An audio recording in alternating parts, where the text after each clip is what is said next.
Yo, yo, yo, yo, yo, what's up, what's up, what's up?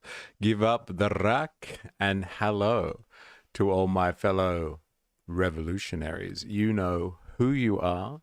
And can I just say, welcome back after the weekend to all of the working people out there that have been able to enjoy the 2 days of the week that we are granted because of the fights of working people against the capitalist order.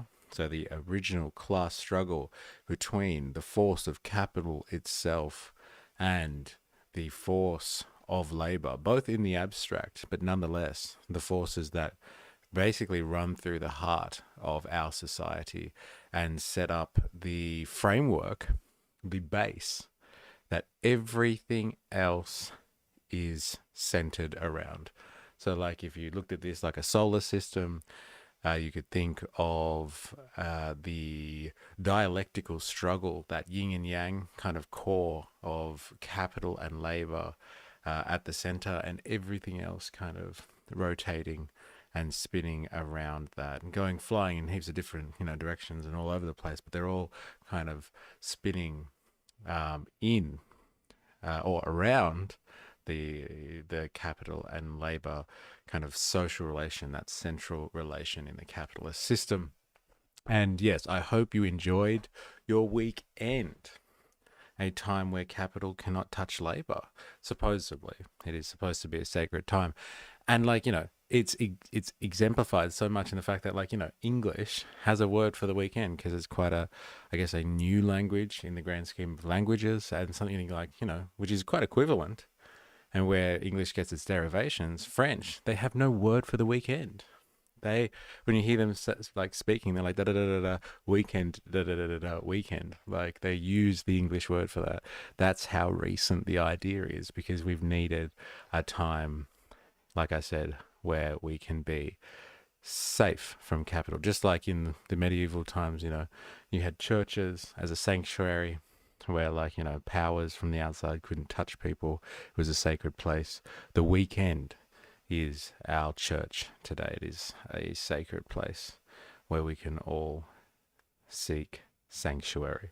So I hope you enjoyed your weekend, and what an eventful weekend it was for the Australians. So if you're Australian and you're watching this, and you're probably thinking to yourself, what happened over the weekend? And if you were living under a rock, you may be wondering what I'm talking about. But we had the federal election, and I think unanimously the country voted against Trump. So we have a Peter Dutton figure who was trying to fashion himself as a Trump Australian style, as 4AS would call him Timu Trump.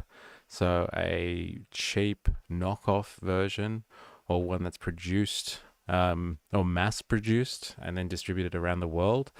Australia basically said no to Australian Trump on the weekend.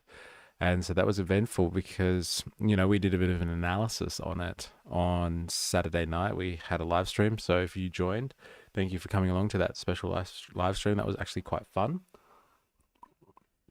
But I will hold the observations that I made that night based on the slogans and the campaign promises by the Labour Party.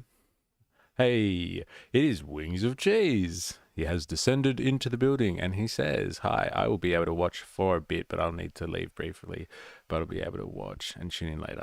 Thank you for the roll call, Wings of Cheese. Ollie Atlas, thank you for the roll call. Always good to have you here. It was an interesting campaign because it seemed that Labor's issues, its policies, were geared towards the working class, which, if you're an outsider, you think, well, it's a Labour Party, right? That's what they do. Well, it's bourgeois politics. And for the longest time, I think they've been in the dark on all that sort of stuff. And they haven't really showcased their working class agenda. I think that has actually been something that Labour parties around the world have kind of shrunk away from, associating themselves with the working class and trying to play, bourgeois political games and the games of conservative parties in the right wing. But they came out with like, working class policies and issues, like making like TAFE, so higher forms of education free, not university, but higher forms of education free. So our technical colleges, I guess you would call them, they're going to make that free. They're going to cut off 20% out of people's student debts. They're going to be investing in social and public housing projects. They're going to be doing stuff about I think getting access for first home buyers into the property market, so they can have a home. General things that working class people actually care about. And so like I think this election was won on working class issues, which like bodes well for us. Because like I'm honestly always going on, Future Made in Australia is great. I voted for that. Okay, so Future Made in Australia is their industrial policy, I'm pretty sure, right? They're like, kind of reimagining industrialization in the 21st century, and they're, trying to bring manufacturing back on home soil. It's a bit Trumpian, actually. But like, they've kind of tried to go with this framework about like, reskilling and reindustrializing the nation, which I think is a good working class base. Like that's what a Labor Party really should be doing. And so like, Ollie Atlas, our left-wing party is called the Labor Party, and it's not like the Democrats. Like it is actually was formulated by working class people. It wasn't just a kind of Republic or Democratic kind of offshoot from American political history, where you had like two opposing but equally kind of sentimental in terms of their opposition to the monarchy, and wanted to set up democratic and republican politics in America. And so there's just two different arms of the same political beast there. In Australia, we had working people got together and formed a political party, registered as a socialist organization from its inception. Obviously that disappeared, but they were a working people's party, and they're supposed to be associated with that. And so like, it's always good in the bourgeois political system and in the bourgeois race to have a party that is supposed to be associated with working people's interests. So like, I think it's an advantage if you're a liberal democratic nation out there that actually has a real Labor Party, because like there are elements in there, and that's what 4AS, it was so good to have 4AS in that election stream watch party. It was good to have him because he's from Labor left. So there are, factions within the Labor Party. There's obviously Labor right, there's Labor left, there's the Young Labor and all that sort of stuff. And like they actually are there on the ground, these rank and file Labor members who are just like, no, these are working class issues. These are issues of like the union movement and stuff like that. And like they are putting forth this stuff from within. And like, if it, bubbles up and gets to the higher echelons, if it goes through the bureaucracy, then you actually have policies that are coming through that are designed by working people for working people. And it's what keeps, I think, the Labor Party relevant, that you have that infrastructure. I mean, you have that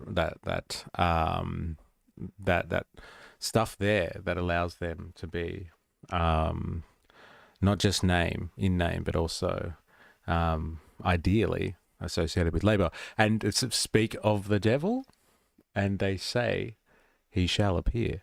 And here we are. Yo, what's up? Give up the rockets. 4AS in the house, our resident expert in all things Australian politics, especially at the federal level and within the branches themselves on the ground, our rank and file man himself, 4AS in the house.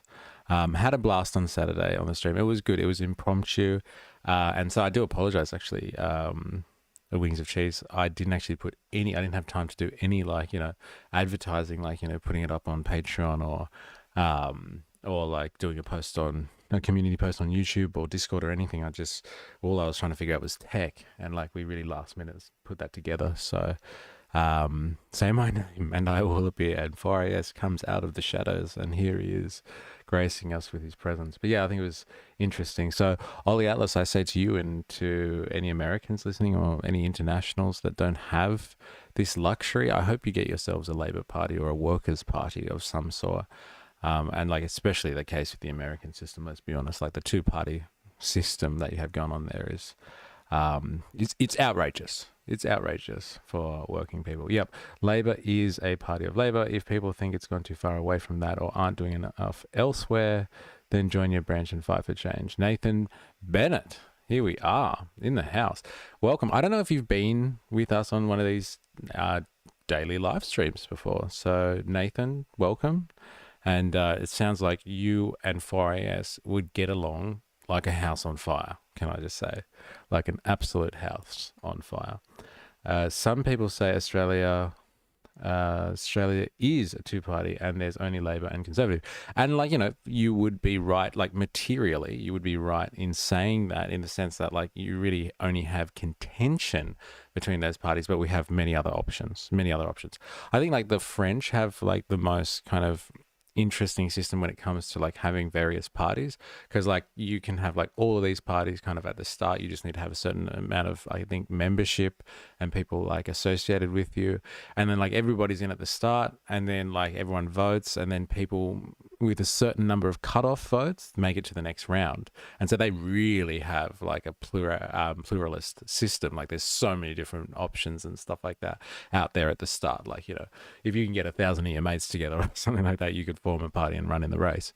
Now, Australia is nowhere near that level, I would say. But yeah, it's true in the sense that, like, you know, the average person really only thinks, I believe, in my experience, the average person only really picks between Labor and the coalition, which is, as you've noted, is pretty much our Conservative Party. However, we have on the rise, like, you know, as the coalition, so our Conservative Party under its nice little umbrella there of the Atlas, as that's actually starting to break up, we're actually having the rise of like these factions of the old Conservative arm of our two-party system. And so like we have like One Nation, who is like our version, I guess, of a MAGA movement, really. And so they're like nationalists. And then like you have other like factions from within there. You have like people breaking away from the Conservative that would be like more moderate Conservatives as opposed to nationalists and hard rights. And they're referred to like as a collection of independents called Teals. So they're like, you know, fiscally conservative, but like, you know, they got a bit of a social conscience, I guess, because they care about, you know, environmental issues and stuff like that. But yeah, they're really being fractured at the moment, the conservative movement in Australia. And like it's a wonderful time to be someone who's associated with revolutionary movements, you know, believes in ideals of socialism, communism, and like general leftist kind of theory and ideology. It's a great time in Australia to see that like it would appear that a vast majority of the population have rejected conservative politics. For like a long time, Australia has kind of been in the desert, wandering around, you know, for 40 days and for 40 nights, finding itself. And like it has, you know, fallen prey to the temptations of the devil, being just like, you know, easy culture wars, racial division kind of politics, you know, this stirring up fear for like, you know, migrants and asylum seekers and all that sort of stuff. And that has been used to beat over the head of working class voters and get them to vote conservatively.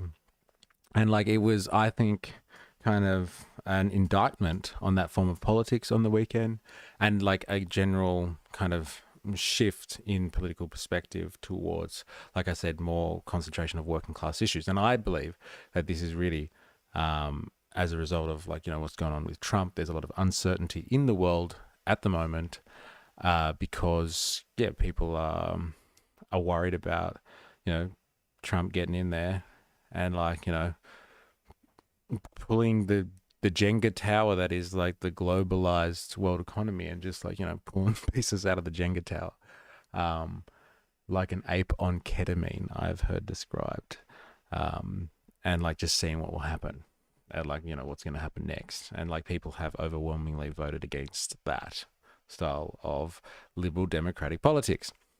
So it's been eventful nonetheless. And so, yes, I hope for anyone that is listening to this from outside of Australia, I hope if you don't already, you have a party in a bourgeois democratic race, and let me just put a caveat on that, it is a bourgeois democratic race. Let's not forget that.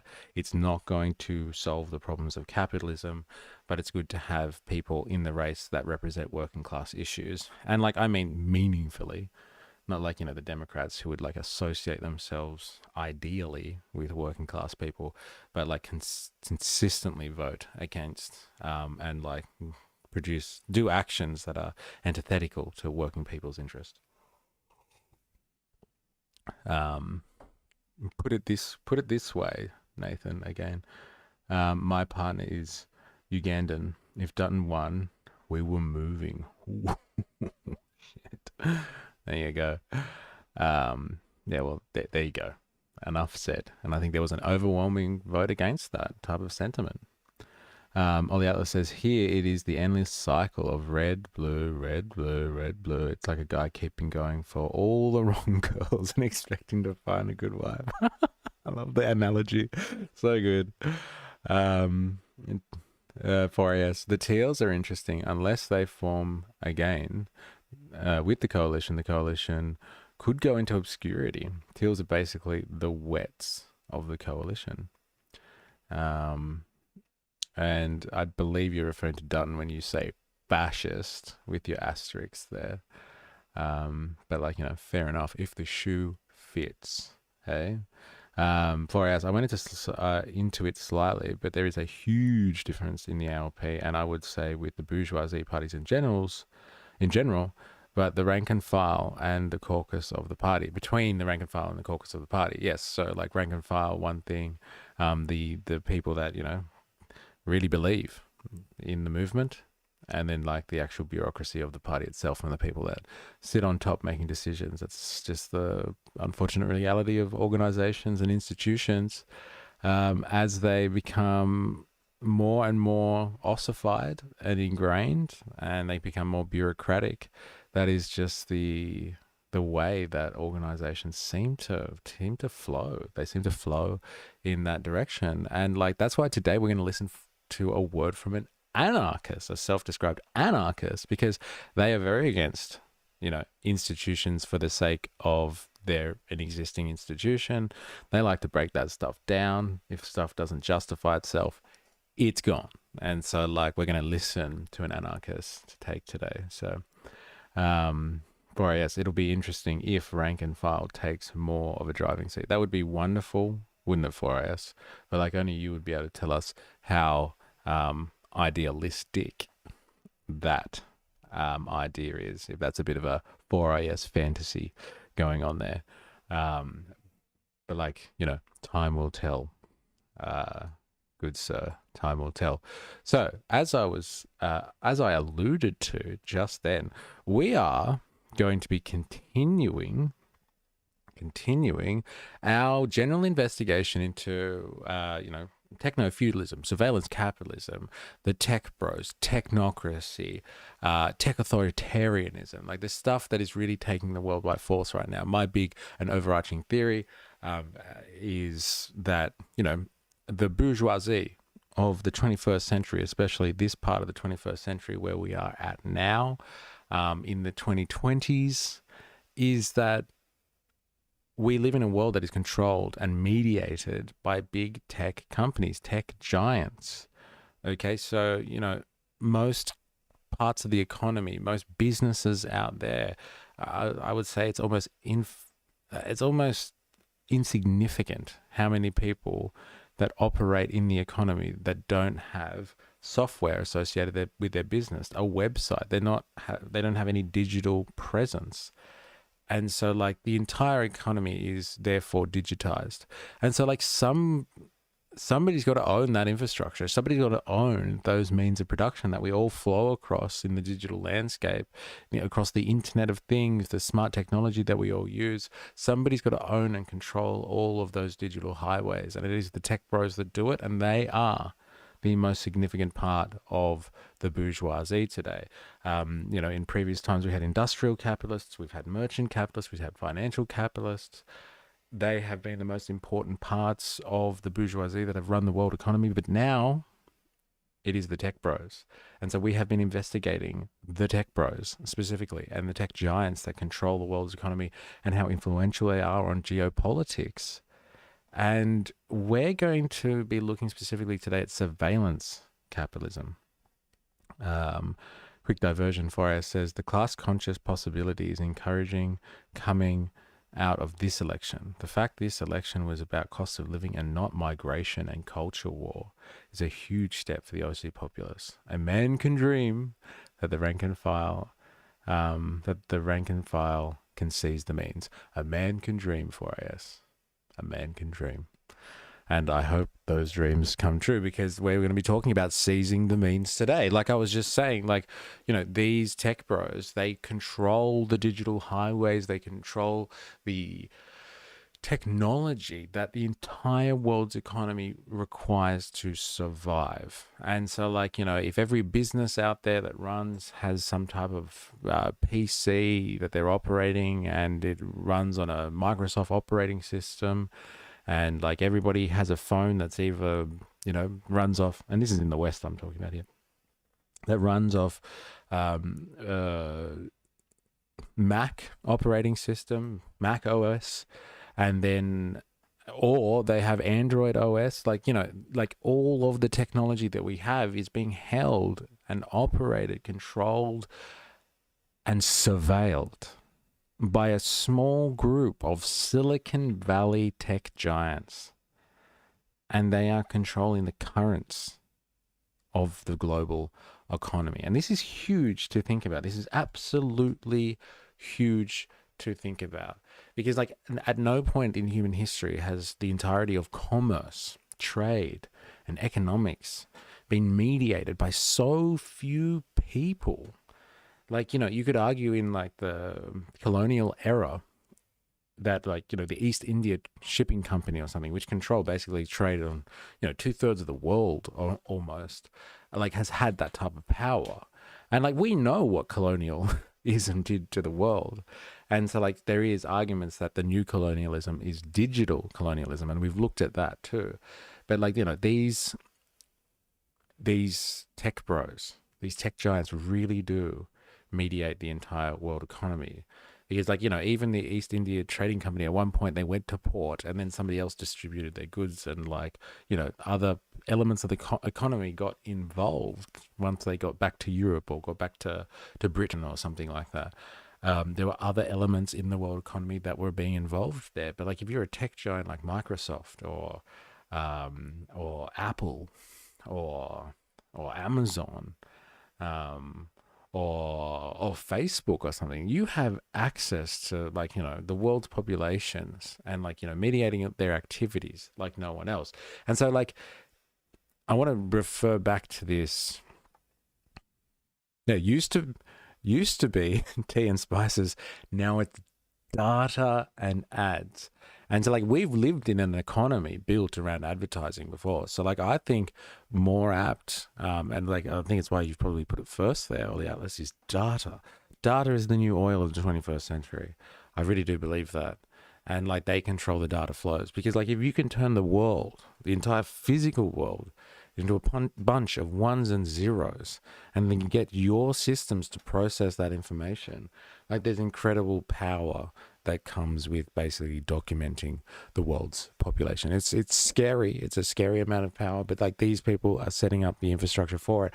And it's called surveillance infrastructure. Okay, this is called surveillance capitalism for a reason. If you can turn the world into ones and zeros, everything in the physical realm, me, a biological entity, not just, like, you know, an inanimate object, like, you know, a mug, but, like, like creatures, living beings. If you can turn everything into ones and zeros, you can control it. That's what categorization has always been about. If I can say what something is, I can control it. If I can categorize something properly, I can control it. And, like, you know, with scary amounts of data, you need, you know, scary processing power. And, like, that's why we're in the middle of an AI arms race at the moment. And all of this boils down to one word. It's got to do with surveillance. The internet was not made as a communication software. the internet, as it originated as APRANET for the Americans, was about surveilling the Viet Cong, which were an amorphous enemy. They could have been any Vietnamese person at any time, and they had to have a huge amount of data collection on those people, and they had to have a huge amount of capability in terms of data processing. And so, like, it was invented, the internet, really, as a surveillance tool. And all the technologies that we have around us today, if you've got one of these things, this is a surveillance technology. If you were joining me on a laptop right now, or something, or like anything that's connected to the internet, like even your fridge, if you got a smart fridge, it is surveilling you and your immediate environment and feeding that data back to the machine, man. Like, kind of thing. We read like the executive summary on one of these live streams of the Mozilla Firefox report into what they call surveillance vehicles, which are cars. So modern cars today, like, the money doesn't really come from selling cars. What it comes from is the continual profit that comes, or the monetary flow that comes in from creating what they call surveillance vehicles. So every time, if you have a new car and it's connected, to the internet somehow, or it's connected to your phone and all that sort of stuff, and it's got features that you have to pay for via subscription or something like that, that thing is connected. It's connected to the World Wide Web, and it's like feeding information back to the manufacturer, who then feeds it onto third parties. Like, this scary example that they give is like every time you get into your car and sit in the driver's seat, whether you pay for that subscription or not, it's weighing you. And like the information that was coming out of this report was just like, they know a lot about like, users' sexual habits and all that sort of stuff. Cause like, people get down and dirty in the car. And so like they're recording all of that information. Like, we live in a surveillance world.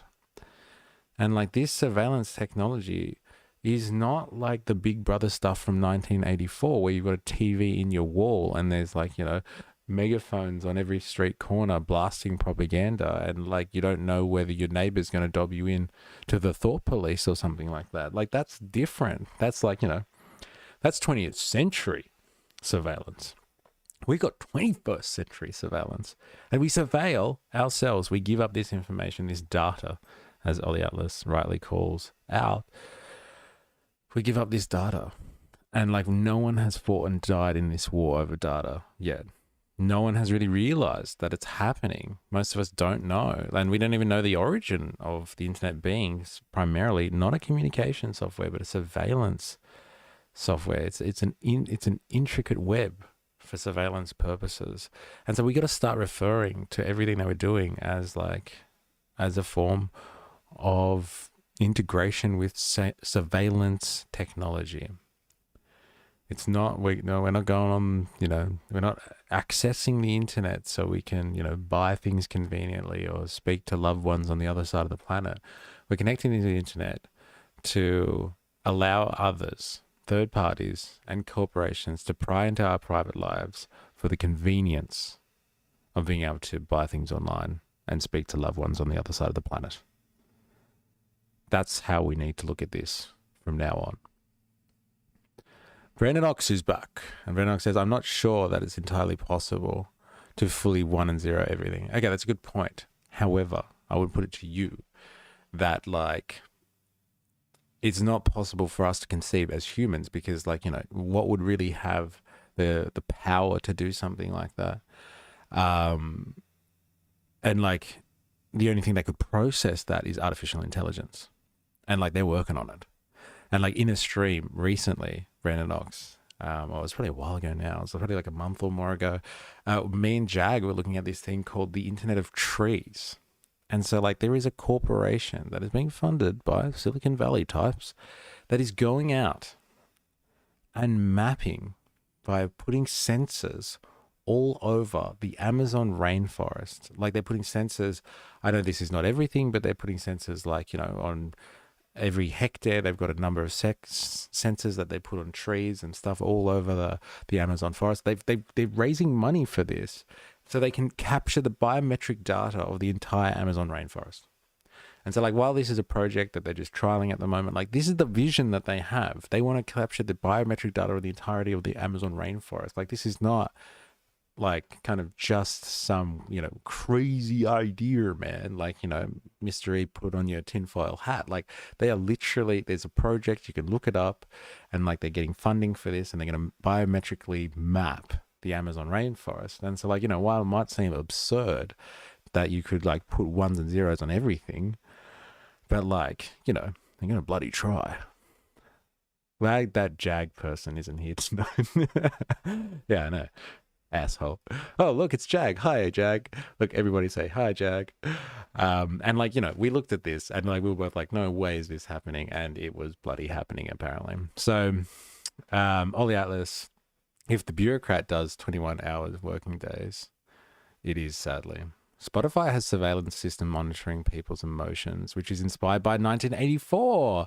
Yeah, isn't that interesting? Because like, they can tell, like Facebook can tell by, reaching out to your various apps and stuff like that. And obviously all the information that is good about you. Like when you're listening to stuff, like that scary revelations that were coming out of the Sarah Wynne Williams, the Facebook whistleblower, how they just like, they're monitoring like teenage girls, and when she's listening to sad music and she cancels a selfie and stuff like that, they're just like, bang, go, go, go, like kind of thing. This is not a drill. And they're like, hitting up like companies to sell her beauty products and like clothes and like all this sort of stuff to make her feel better when she's feeling incredibly insecure. And like a lot of that has got to do with music, apparently. Like they can tell a lot about you from your consecutive music choices and stuff like that. They know exactly what emotional wavelength you're on by your musical consumption habits. And so like Spotify, an application that's supposed to, provide convenience by having, one-stop shop sorted for your musical choices, is literally like the music surveillance company. So like they offer as much of a range they can to get as many people on their platform so they can data harvest you from a musical perspective, which is pretty perverse. Like, I'd much rather them take my purchasing data from my internet transactions than like know how I'm feeling because of the music that I'm listening to, when sometimes they know exactly how you're feeling and you don't. You're just listening to something and it's resonating with you, but like they may even have, and like from a time period as well, like they might have got years of data on you. So like they may be kind of pulling you in a certain direction as well with musical choices.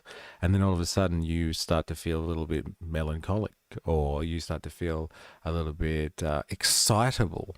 And then lo and behold, a different type of ad comes up on your screen, influencing your decision to buy something or suggest that you go somewhere or do a certain activity, etc., etc. That's where the data collection turns into behavioral modification. And that is some scary, scary territory, because the question has to be asked. And I'll ask it to you. And you can tell me what you think in the chat, or just mull this on over by yourself. In a world where the advertisers not only manufacture your desire by clever advertising, but they modify your behavior, you have to ask, is there free will anymore? Or is there an absolute attack on the idea of free will? It's pretty scary. It's really scary to be thinking about. And people say capitalism isn't exploitative. Rendox, yeah. Glad I don't use Spotify anymore. Yeah, Spotify, hey. Evil bastards. So, in saying all of that, we're going to be actually looking at today something very interesting. Welcome back, Wings of Cheese, by the way. We are going to be looking at something that goes kind of along the lines of being anti-capitalist, or, and like anti-surveillance capitalist, I want to say. So we've got a gentleman here by the name of Harry Halpin. Now, Harry Halpin is a computer scientist, self-described anarchist. Free will never really existed. I watched this. Is it you that suggested this in the Discord? But it's very interesting. Like, I've only watched like 5 or 10 minutes of it, but like, I'm starting to get pumped. No, I don't think so. Okay. And like, I really want to like watch what this guy has to say. I just checked it for like quality purposes, and like, it looks pretty interesting because like, yes, this guy, self-described anarchist, seems to be trying to develop a way to basically undermine the surveillance capabilities of ye old internet and, like, socialize the internet. Because if you think of what the internet is and all of the information technology out there, as I've been describing, it's surveillance infrastructure that is, constructed by private users, by private interests, in coalition with the deep state, with the state. And then there's like this agreement where, like, okay, fine, you private sector can go and profit off this, but like, just remember, you belong to us, like, or like we get access to this information whenever we want. So, like, in steps the NSA and the CIA and all that sort of stuff. Like, you privateers can go off and exploit the world's populations, but at the end of the day, that information should be accessible to the deep state for other nefarious purposes, like we were discussing last Friday, like for Massive Blue and stuff like that. So, like, Massive Blue can infiltrate social media platforms with bots that are designed to, like, catch out student protesters or like political activists and stuff like that and get them into a DM so they can incriminate themselves. So, like, it is kind of, it's back and forth. It's back and forth, this stuff. But, like, yes, the private world controls this infrastructure to control us and the deep state benefits. But, like, this type of person is talking about, like, creating a world where the internet could be kind of socialized, where you could seize that means of production back off the private industry and therefore the deep state, and, like, actually be able to move online with anonymity, which is an incredible concept. Because, like, if you do subscribe to the idea that the internet and the Internet of Things is surveillance technology, if you take the surveillance out of the tech, then it's really just technology for anyone to use. Like, really, it's really like technology for all to actually enjoy and operate. Ultimately, anyway, if people really started, building their own computers again and all that sort of stuff, and, like, not relying on mass-produced smart tech. Yeah, I love philosophy. Sorry, wait, where were we? Yes, free will never really existed. That, my friend, is a philosophical rabbit hole. Good question. You could spend days discussing it. Yeah, you could. You definitely could. Especially if you think as biological creatures that are controlled by chemicals and responses to stimuli that, maybe we never even had free will in the first place. But I would like to think that it's dialectical, and there's a bit of a game between responses to the environment and our own volition. So, like, I like to think of things dialectically in that sense when you can. That's how I came to left-wing ideas. That and communist great-grandparents. Interesting. Yes, it's deeply philosophical, the left-wing ideology, I would say. Wings of Cheese. One of the websites on Tor I have bookmarked is an anarchist website that gives people tips to avoid surveillance after protesting and keep themselves from being found out. Interesting. I think Jag actually has shared something that I have still not gotten to on the Discord about, like, how to spot that when you're being surveilled or checked by when you're protesting, or how they're monitoring us and surveilling us while we're protesting and stuff like that. So there's some good stuff that we need to check out there. Discusses whether free will exists. Google. I can't let you do that, Dave.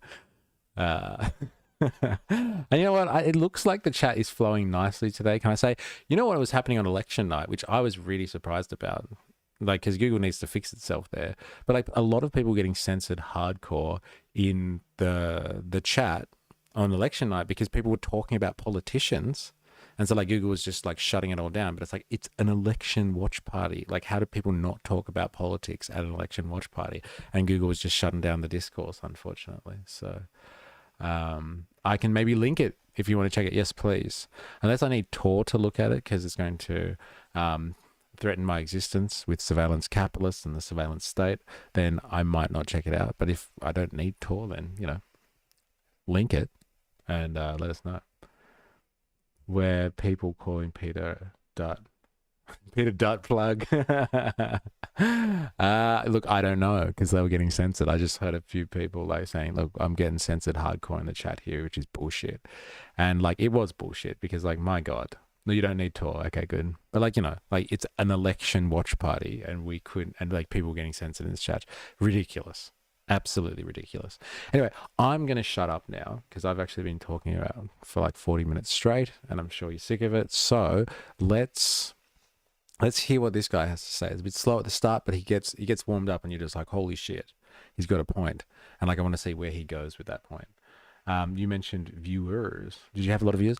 Actually, I think the watch party stream did quite well, Wings with Cheese. Like the usual, stream that we have during the middle of the day, which is not appropriate for everyone, but I'm trying to accommodate an international audience.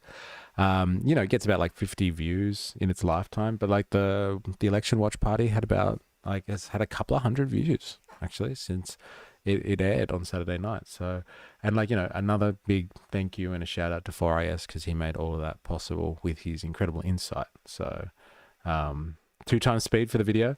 I'll go 1.25 because I do actually want to hear what this guy has to say, but I know what you mean. Oh, because you've already watched it. That's why.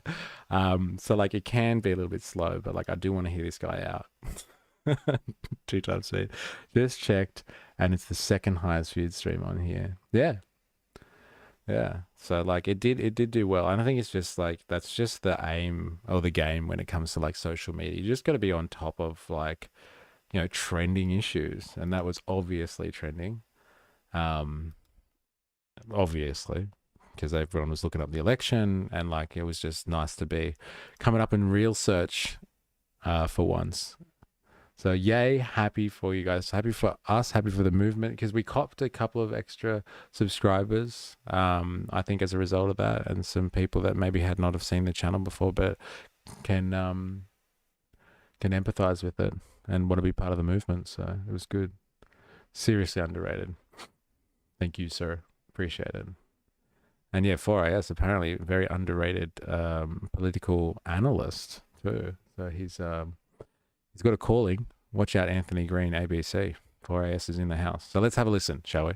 My interview with Harry Halpin, a research scientist from MIT, an anarchist, an activist, and the CEO and co-founder of NIM Technologies. NIM is a new privacy tool that is trying to break global mass surveillance by rerouting your traffic through independent nodes and mixing it with noise to render traffic analysis unfeasible. This is very new and it will need to pass the test of time, but it is a project I will be closely following. For this interview, I recorded my questions separately as I only had a microphone for Harry. My first question for Harry was, what's your why? What beliefs, whether they be political, ideological, religious, or otherwise, do you hold that guide you to focus on what you're doing right now? So people ask me why we decided to work in privacy technologies. Why did we decide to build NIM, which is a network to help make people more anonymous? And that was not my goal in life. I've always considered myself, since I was probably perhaps. Sorry, I know I'm stopping it already, but more anonymous. Could we just make sure there's a clear distinction there? That I don't even know if this guy thinks that whatever technology he's working on can make you entirely anonymous. I don't even know if that's possible to make yourself entirely anonymous. We found out about Tor the other day, that even the greatest Tor people out there, Tor was invented by the CIA so they could have a place where they could go undetected on the internet, and then they needed people to jump on that and use it as well. So you have more people in a crowd, it's harder to spot you. So it was actually for them to go in and actually spy on other countries and spy on individuals.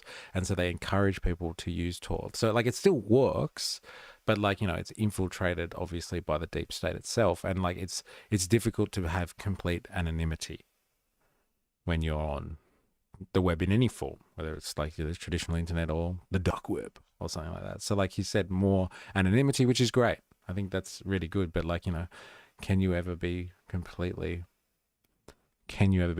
anonymous? And the answer is probably no. More invisible to more invisible. That's a good distinction. 16, I consider myself an anarchist. So what anarchism is it means that there should be no authority but yourself. And that means that people should be able to organize themselves freely, associate with each other based on free association, and that the state, every nation state, is a coercive and ultimately dangerous mechanism that limits human freedom and therefore kind of limits who we can be and what we can do. And I've always felt that, and I wouldn't say it's a spiritual belief. I hold the belief rationally. I think it's self-evident that the nation state and the medieval kingdoms before that and the ancient empires from the city-states of Ur onwards have always caused like damage to ordinary people and have been a limit, not a guarantor of human freedom. And that's my belief. And I would say it's a minority belief, but I think it's going to grow because it's very obvious our institutions are collapsing. On a personal front, I was not particularly, because I was an anarchist, I was always very interested in cryptography, but I never thought it was something I would do for a job. It's more. Two things in the chat. Anyone an anarchist in this room, like self-described, or even anarchist leaning, and anyone down with cryptography? So like, coding and all that sort of stuff, kind of. So like, yeah, encrypted messages, like general, sending communications without being tracked, cryptography. I more so believe that human authority has a purpose and needs to replace or overthrow it if it doesn't protect and serve and help. And I think that's a pretty, this is obviously not a unanimous anarchist principle, but I think that's a pretty good summation of rational anarchist philosophy, which is you can have hierarchical structures or authority, but it's to fit a particular purpose and a pressing need, and it must be brought down and dismantled once the purpose is served. Once they become institutionalized, that is what he's complaining about here. That's where you get states and figures or institutions, bodies that limit human freedom as opposed to benefiting the endeavor of liberty. I'm interested in philosophy. I was interested in cognitive neuroscience. I was interested in math. And what happened is, in particular, in the UK, I did my PhD here because they gave me a scholarship at University of Edinburgh. And in Edinburgh, I'm a rational guy. I really do believe in science, not big science, not what the government says, not what the agenda says, but I believe in human reason and the power of free inquiry. And I convinced myself, and I do think evidence is on my side, that global climate change is a threat to the future of the human race. And so I worked with my friends, some of who are climate change scientists, and we decided that we would like to bring this to people's attention. And we felt that what all the governments were doing was essentially they would pretend to be addressing this issue. In reality, they would just be taking away people's freedoms and continuing to damage the earth. And so I decided we should organize protests around this. And then the British undercover police officer, Mark Kennedy, I came to his attention due to this activity, and he thought he really didn't like anarchists. He was kind of okay with middle class, kind of bougie climate people, but he didn't like people who had a critique of the state. And so he really just disliked me, and he put me on a blacklist. And I was a foreign student. Luckily, they let me get the PhD, and then they gave me the boot from the country. And they took my biometrics from me against my will. They put police monitoring me, and it was all very unpleasant. And I didn't do anything really that illegal. I was, I believe, persecuted for my political beliefs, and I believe that can happen to anyone. And this was 2000. This is what's happening in America right now. Student protesters, against is not rail. And against, and for Palestine and stuff like that, they're rounding them up and canceling visas, or they're using bots and AI to find these people and cross-reference their social media and their activities on campuses and stuff like that to get rid of them and cut them out. Pretty crazy stuff. And that's basically what's happened to this guy, I'm assuming, in Edinburgh or wherever he was. Those cops found him. He has an association with anarchist ideologies. I don't know what he did. Does anyone actually know what he's talking about? What did he actually do? But maybe he was just, being surveilled because he was an anarchist and a foreigner. And so they let him finish his PhD and then you're out of here. Brendan Ox says, there is a difference between the authority of skill and that of system in anarchism. The first is generally considered to be good. It's good qualification. Essentially, the Atlas says, essentially, I believe authority needs to help and benefit the people or be overthrown. The purpose of revolution is to make a better system and state. And, in perpetual motion. That's the idea of revolution, I believe. I think Trotsky's onto something with the idea of permanent revolution, although I'm not particularly fond of the way he argues for it in his book. I thought it was a very difficult book to read. But like the idea of perpetual revolution was something that the founding fathers kind of believed in. They thought that they were going to set up this kind of, revolutionary republic in America as a federated group of colonies or states, and like they expected like every generation or two, like the American people to come back and rewrite their constitution and basically go through the process of revolution again and again and again. Evolution or emergence. I do believe more. I believe in revolution as opposed to like the evolution of a mode of production into another one, if we're speaking about modes of production as opposed to like just social changes like reconstituting. If we're talking about like changes in the mode of production, I do believe that a revolutionary event is possible, is necessary, because the bourgeoisie are never really going to give up their power. And so like while the evolution is the thing that happens, like it gets you to a certain point where revolution is possible, I think you need to have a revolutionary event and a qualitative change in the system. That's how I see it. Well, it was revolutionary in its inception, but it became reactionary. Yes, it became reactionary when it failed to follow that creed and that understanding of the people that set up this revolutionary society in America. And like they thought that this type of thing would happen every couple of generations. And here we are with something that has not done that. It's been reactionary, I think is a good point. Wings of cheese. And, we've got Trump.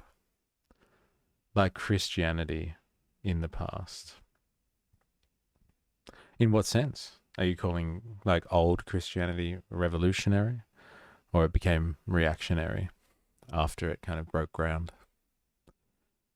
Interesting points nonetheless. Let's continue with Harry. 2008, and then I was very depressed. I didn't know what to do with my life. I had a PhD in computer science. I wanted to help people, so I switched my interest away from artificial intelligence, which I was quite interested at the time, and moved it to cryptography. It was revolutionary in the past. Yeah, it was. I think it was. I think that's a good point. And like, it did a lot to kind of reframe the empirical stance of the ancient world. And, like Christian peasants revolts that had communistic ideologies but became bureaucratic. And some aspects still are. Yeah, I think the ethos behind it is, but like the institutionalization of it is like almost the worst example of what you could find in like the anarchist critique of hierarchies and organizations. It's basically the example of like what's wrong when things get all ossified and institutionalized. Because the Catholic Church, let's say, they've done some horrible things because they've had such a bureaucratic organization and network. And privacy, and I worked in the World Wide Web Consortium, which is a web standards body, to build standards into browsers to help people build secure applications. I wasn't like the most technically skilled person, but I had a good vision and people accepted that. We built some good standards. At the same point, every time I traveled, it even happened yesterday coming to the UK, I get stopped, I get harassed. I got Schedule 7 once in the UK, where they like take your biometrics against your will and they threaten to imprison you and all this stuff. So it's, it really wears on you as an individual. And then you're like, well, this can happen to me. It can probably happen to anyone. And I was very inspired by WikiLeaks. I felt WikiLeaks was one of the few uses of technology that empowered a lot of people with truth. And I told people there in 2009, I was at the launch at KS Computer Congress, and I said, look, people don't care about the truth. and the government will put you all in jail.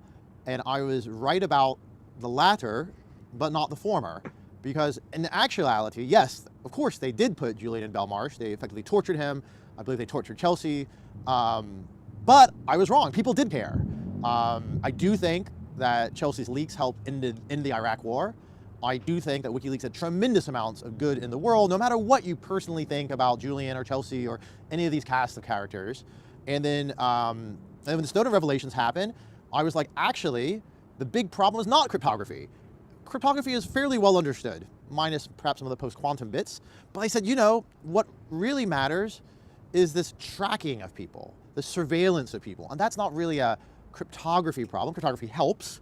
That's a statistical problem. They want to use my devices, my credit card purchases, all these CCTV cameras, my gate, to monitor what I'm doing. And they say it's for your own good, but actually they want to control behavior. They want to predict what you're going to buy, who your friends are going to be, where you're going to go. Usually, to be frank, for fairly innocent things, like I would like to sell you stuff. And whatever. Like, I'm not against advertising. I find it irritating. I don't find that dangerous. But the same infrastructure that is built by mass surveillance techniques, which used to be mostly governments, are now effectively privatized by firms like Palantir, and of course Google and everyone. Those same techniques can be used to eliminate political dissent. I know, because they tried to eliminate me. And luckily, when they tried to eliminate me, it was just like some old-fashioned undercover.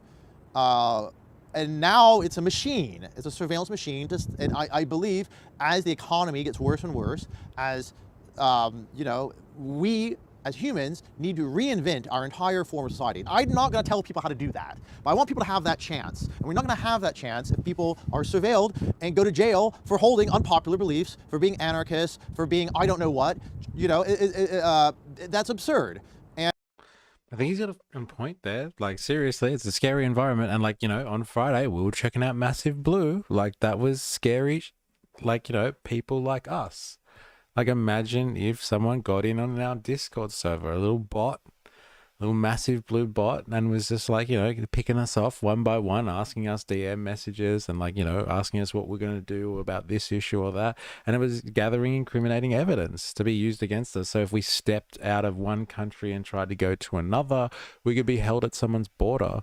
And like, we could be mapped or profiled for some reason or thrown in prison for something or like, as part of a integrated network because like, we know that certain countries work like that, like the US and is not rail.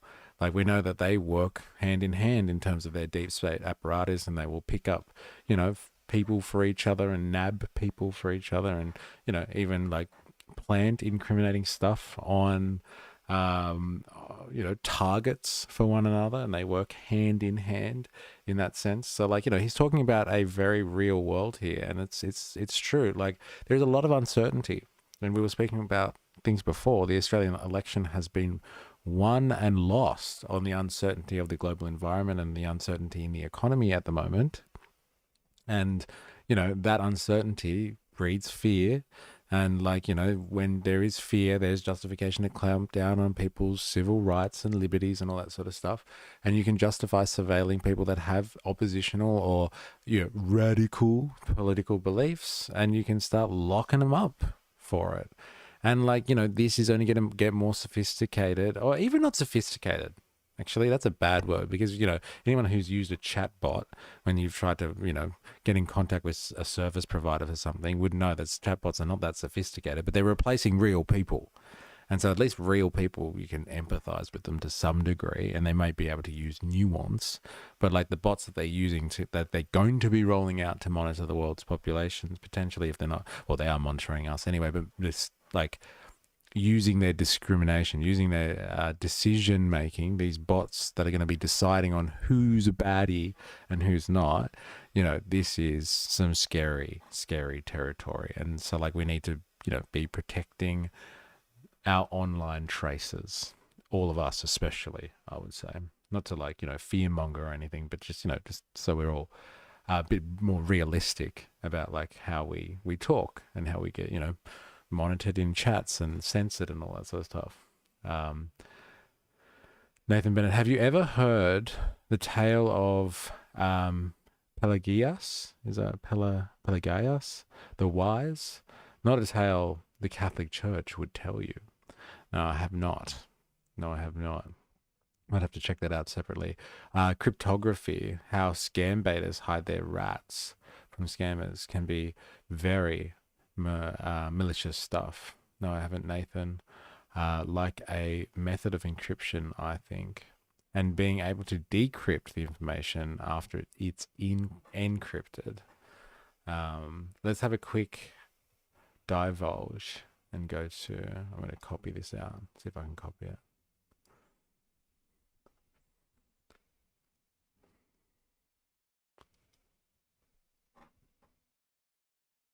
Oh, this is from Darth Pelagius. That's what comes up when you search it. A British theologian known for promoting a system of doctrines which emphasized human choice in salvation and denied original sin. Ooh, that's blasphemous, that is. Heresy. I think this is the guy that you're talking about, Nathan. Pelagius, a British theologian known for promoting a system of doctrines which emphasized human choice in salvation and denied original sin. Pelagius was accused of heresy, oh, there you go, at the Synod of Diospolis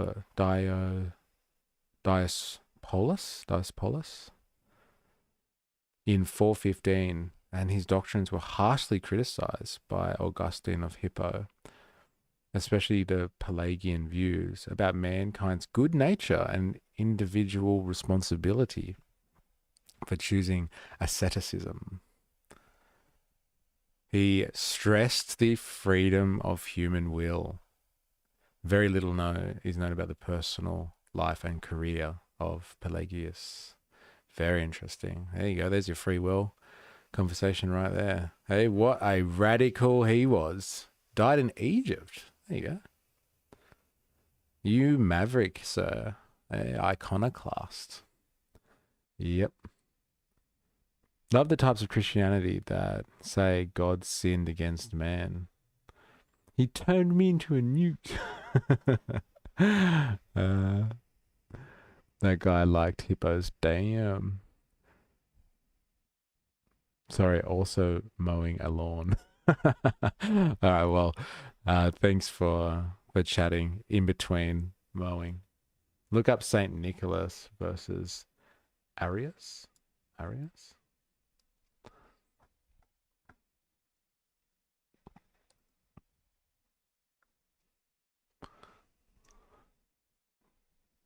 Oh, really? Did that just happen? No way. Oh, no.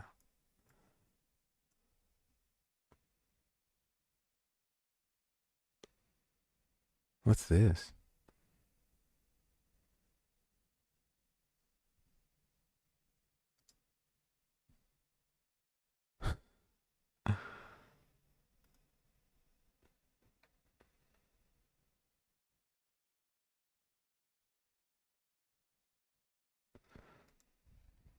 Did Saint Nicholas really slap Arius? Reckon that's AI generated or what? Oh, the sacred faith. Eh? My algorithm's going to go nuts. It's nearly Christmas time again, and like clockwork, the internet memes come out about social media about Saint Nicholas giving the heretic Arius a slap across the face at the Council of Nicaea. It's almost the end of November.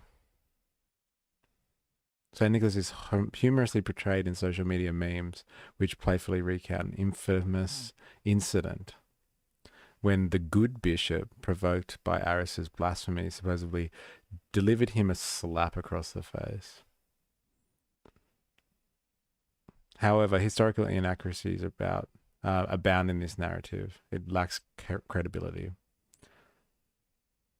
No, that's just the slap. Ha. Jeez, Santa needs to be a slap fighting champion. Tell you interesting stuff about like people coming together and like slapping each other, or like, you know, fighting for their own credibility and fighting against indiscretions and stuff like that. Apparently, and this one's for the anarchists in the room, apparently Karl Marx wrote a hit piece against Michael Bakunin. So if anyone's aware of, I think they say his name is Mikhail. I think it's how the Russians say. Is that right? Mikhail Bakunin. The Mikhail Bakunin was like kind of in the International Working Men's Association. It was like Karl Marx's adversary. So Karl Marx kind of, I guess, you'd have to say represented the, how would they have described it, as the authoritarian socialists, or the state socialists and communists. And Mikhail Bakunin, as an anarchist, was anti-state socialist, so didn't believe in like taking over the state, like they wanted to, like anarchists do, they want to abolish the state kind of thing. And so like Bakunin, like Marx wrote a hit piece on Bakunin saying all this stuff about him, and Bakunin was like one hardcore motherfucker when it came to revolution. He was involved in the revolutions of 1848, and like, funny story, he was involved in a revolution, I want to say in like Austria or something like that, in a city. And anyway, they had boarded up the city, these anarchists, or these revolutionaries basically, and like they were fighting, you know, against monarchies and to bring about, like, help bring about the bourgeois kind of revolution and like liberal societies, let's say. Anyway, they were surrounded by a European force and like an army, and they were going to start bombarding the city with artillery. And Bakunin was like, look, these guys are going to open fire on us and they've got the upper hand. Let's do something that like aristocrats and the bourgeoisie won't like. And so they raided the local like art museum and like took all the classic paintings that they had in this city out and like littered the barricades with all of these like famous pieces of art.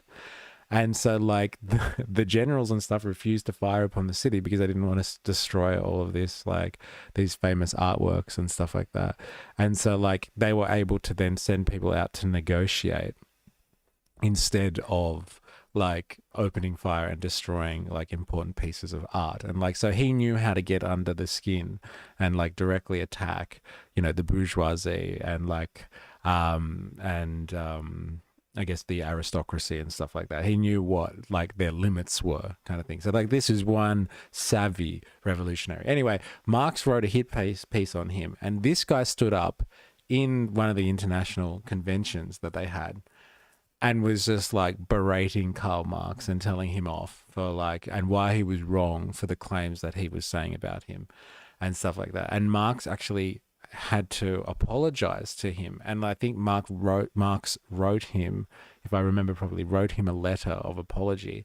And so like this guy gets up with Marx's apology in hand, rolls a cigarette, puts it in his mouth, lights Marx's apology paper and uses it to light his cigarette, and says apology accepted, and throws it on the floor and sits down and smokes his dart, kind of thing. So like this is the type of like anarchist kind of figure that you want to have like kind of around, I would say. This is the type of revolutionary figure that you kind of want to have around. Like this is a seasoned veteran, and like this is their version, I guess, of the fight between Saint Nicholas and this other blasphemer. But like, you know, it's a revolutionary one and it's fucking hardcore, I would say. Laughing my ass off. It's too beautiful. Not the paintings. It reminds me of how the ancient Parisians used cats in their front lines to stop the Egyptians from firing arrows. That's pretty crazy. That's clever. I think Pierre Joseph Proudhon is kind of the founder of anarchism. Yeah, very, very influential anarchist figure, and another person that you know, Karl Marx didn't get along with either. But yeah, burns an apology in real life and uses it to light up like his cigarette to smoke and blow in Marx's face kind of thing. So like, yeah, very interesting character. But like, he was in like a Russian prison for like, revolutionary activity for like 12 years and like lost most of his teeth because he got scurvy, and then still was like, rocking up to, the working men's associations at the International and trying to advocate for an anarchist kind of socialist future. So like, things did not deter this man, let's say. All right. He was HK all the way. Yes, scurvy dog. All right. Back to Harry. And we have a limited amount of time where the surveillance machine is not fully empowered yet, where we can build new technologies to prevent this rather dystopian future from happening. And I think we are accelerating towards that now. And in NIM and my work with Chelsea, and my work with our wonderful team and all of our coders, we don't know if anyone's really going to use it, but I think it's our last best attempt. I can go into much more detail, but I think I did enough, yeah? You did, yes. My follow-up question to this would be, so you've been on this scene for a long time, since the 2000s, right? Yeah, I got involved in, well, scene is a hard word. I consider myself an anarchist since I was a teenager, which is the 90s. I worked on independent publishing and journalism websites in the 2000s. And then I really only got involved in cryptography and privacy enhancing technology, to be honest, after I was heavily harassed, and that was like 2008, 9 or so. So you can be considered a veteran on this scene, I would say. So would you say that things have improved or got worse over your experience? In terms of surveillance? That, and also this general approach that you've been talking about as to whether people care or not care, as to how much power the state has acquired and accumulated over the rights of the people and the populace. As in, for example, it'll be unconscionable to tell people that they would at some point have to give all of their possessions to guards at an airport, but now it's completely expected and rational. It used to be, people don't know, but you used to not really even have passports. You could just jump on an airplane and fly wherever you wanted, and I think that's a great thing. And people used to be able to, some countries can't even buy things in cash. The amount of power that's been accumulated by the state and an increasingly small number of corporations, which are effectively part of the state now, is increasing, and it's dangerous. And we knew it was going to increase. It was obvious it's been going to increase. We actually, protested that increase. We knew it was going to hurt ordinary people around the world. It hurts everyone. It hurts people in China. It hurts people in Africa. It hurts people in the UK. It hurts people in America. It's a universal danger. And it is. You know who he actually sounds like? And I can't help but thinking about this, and like the way he's talking about it too. And for IS, if you're across this, he sounds like David Graeber. And he's an anarchist, and like, he's been like, fighting against the machine since the early 2000s and stuff like that, and like protesting against the machine and stuff like that. This guy is just like computer scientist as opposed to anthropologist David Graeber. And like, he's from like the same time period as well, almost. He's a bit younger, I would say, but like, wow. It's almost uncanny. He's just like a bit skinnier, I guess, and he's living in the UK at the moment. Oh no, he said he's just visiting, I think, at the moment. But like, similar credentials, if you know what I mean, similar resume as like the famous David Graeber. Accelerating at a high pace. So I would say compared in 2000, when I first got to the UK, like 2000, when did I get to the UK? 2005, 3, somewhere in that space. There were a lot of surveillance cameras. I noticed them. I said, well, this is a bit worse than the US. It's kind of Orwellian. But now there's even more. And then when I go back to the US, I see even more surveillance cameras. And now, I refused to use a mobile phone till like probably about 2009, 10, probably 12. I didn't really have a steady number till I just used burners. And now you can't even communicate with people without a mobile phone. It's hard to imagine life without a mobile phone. These mobile phones are, to a large extent, surveillance devices. And there's ways you can, I'm not against technology. I believe technology can improve people's lives, and we can create phones that aren't surveillance devices. We can use technology to redistribute power. But if you look at the current trend line, it's very dangerous. And people, it comes and goes. A lot of people cared, weirdly enough, in the late 90s and early 2000s. The internet was this new, free space, and mainstream media was the enemy. The enemy was like the normal TV that lied to you constantly, that said, oh yeah, the Iraq war, Saddam has weapons of mass destruction, and we wanted people to be able to share information more freely. And that's why friends of mine, some of them used to live in London, like Blaine Cook and Evan Hinshaw Platt, they invented Twitter. You know, they helped build Twitter. We worked on early stuff in that space to help protesters. And the problem in the 90s and 2000s was a lack of access to information, censorship by the TV and the radio. And now it's reversed. The state has finally caught up and understood the internet, and the state is now trying to break the internet apart, splinter it in these kind of censored bubbles, and the internet is now used to surveil people. And Snowden really did a wonderful service to humanity to reveal the extent, but that's 2014. I can only imagine the scope of data processing and machine learning, quote unquote AI, that they use today to track people. And I honestly thought from about 2010 to like pretty recently, I thought people just didn't care. People were resigned. And I am a little bit more... Step into Wix what? Studio, What? the web platform. God, the suspense is killing me. I feel like there's more interest. And I was thinking the same thing.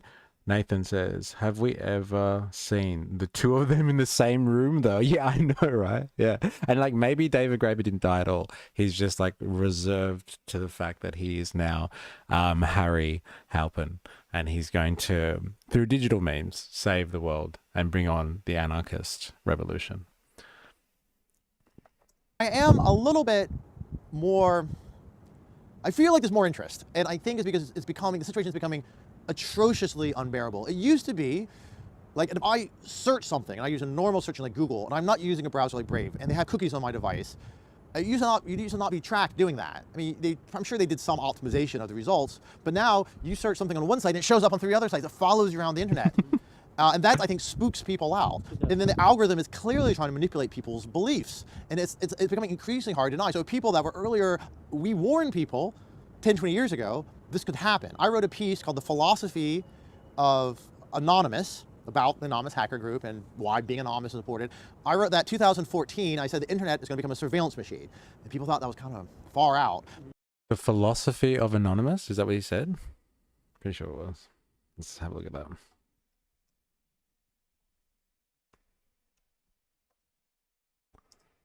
Whoops.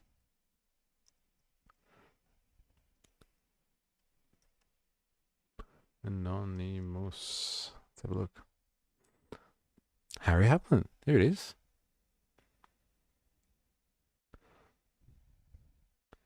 Oh my god, it's on the Radical Philosophy Archive. I wonder what that is. The Philosophy of Anonymous.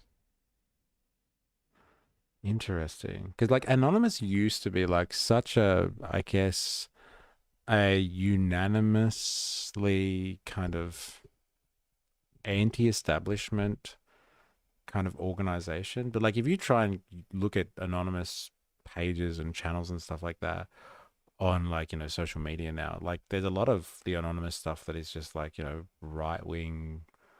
weird right-wing propaganda pipelines and stuff like that. That's all like nationalistic and I don't know, anti-lizard people and, you know, weird like conspiracy theory stuff. But like, you know, it used to be like, yeah, I guess hackers paradise or a hacker movement against like digital establishment or like the establishment and like resisting against it through digital means. It's taken on a different role now. I wonder what he would have to say about the way that Anonymous is used, the franchise is used now.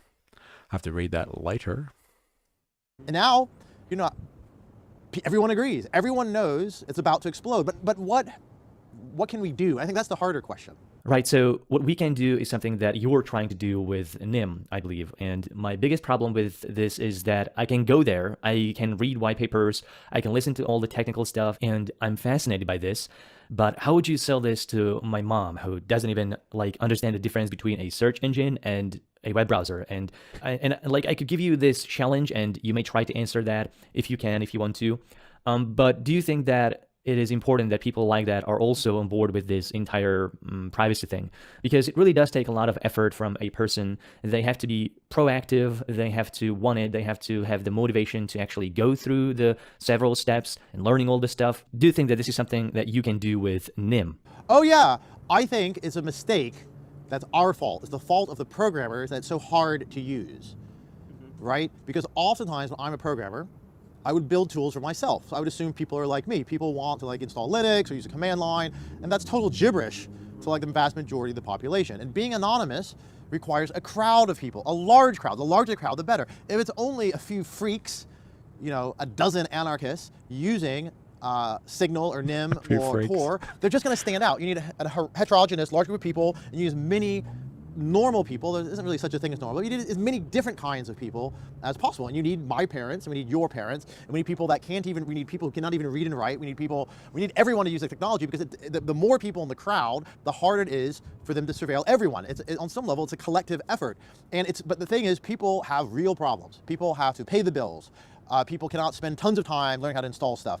And in an ideal world, and we, you know, in a former life, I remember trying to convince Mozilla, like, you guys should double down on privacy. Why don't you make it a privacy browser? Make it easy to use. But the problem is, it's in no big company's business interest to let users be private. I mean, Apple sells you expensive stuff. Surveillance capitalism. It's in no private industry, private organization or corporation's interests to actually have privacy. Like, the world is run in surveillance capitalism mode at the moment. And so like data collection is a thing. Like the Mozilla people that he's talking about wrote that report that I mentioned before. Like, car manufacturers don't actually make cars anymore. Like, their business isn't about selling you the best four wheels that get you from here to there in like luxury or something like that, or get you in an efficient way environmentally or economically or something like that. Like, they're just creating things that like surveil you and feed data back to their machine so they can sell that information on to third parties, etc., etc. And they're part of that data race now. And so like, yeah, surveillance capitalists don't really care about privacy. But phones are basically data harvesting devices, so you have to be careful and know how to protect your data. Hacktivist group, we heard of those on Friday and Thursday. Sorry, we heard of those on Thursday. 4A has a few freaks. At least he's honest.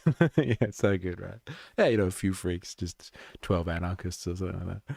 I wonder when Ben Shapiro would sound like at the fastest possible play speed on YouTube. So they're like not quite as aggressive, but now with AI, they're going to be surveilling all their users more and more to use that data to feed whatever idiotic thing they're building a Siri. Google, their whole business model is selling data. They can't sell to advertisers. Idiotic thing. AI, I mean, Apple sells you expensive stuff, so they're like not quite as aggressive, but now with AI, they're going to be surveilling all their users more and more to use that data to feed whatever idiotic thing they're building a Siri. Google, their whole business model is selling data. They can't sell to advertisers. They're going to sell it to governments. Microsoft is totally in the pocket of I would never use Microsoft tools.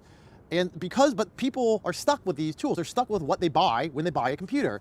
And I would love it so there was a single company or nonprofit or entity that just could make something that was private, you just give someone, it just worked. And we're getting there. Graphene is not so bad, but it's a pain to install. I just installed it a few weeks ago, and it was like crashed my computer trying to get it working. Really? Yeah, I did get it working. No, I had something off in my Linux machine, old library.